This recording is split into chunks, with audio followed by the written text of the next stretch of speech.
ভারী বৃষ্টিপাতে পাহাড়ি জনপদ খাগড়াছড়ি জেলার নিচু এলাকাগুলো বন্যায় প্লাবিত হয়ে পানিবন্দী হয়ে পড়েছে অসংখ্য মানুষ।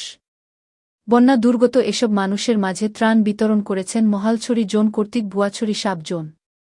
খাগড়াছড়ি সদরের ২ নম্বর কমলছড়ি এলাকার চেঙ্গি নদীর পার্শ্ববর্তী কমলছড়ি, কালির দোকান, বেতছড়ি মারমা পাড়া সহ নিচু এলাকার অসংখ্য বাড়িঘরে বন্যার পানিতে প্লাবিত হয়।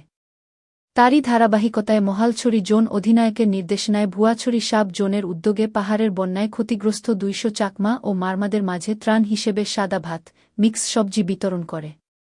বাংলাদেশ সেনাবাহিনী পাহাড়ের সকল সম্প্রদায়ের শান্তি সম্প্রতি উন্নয়নে অগ্রণী ভূমিকা পালন করে থাকে এবং জনগণের জানমাল নিরাপত্তায় অতন্দ্র প্রহরী হিসেবে কাজ করে। শুধু তাই নয়, বাংলাদেশ সেনাবাহিনী দেশের সকল পরিস্থিতি নিরসনের জন্য তারা সব সময় নিবেদিত প্রাণ।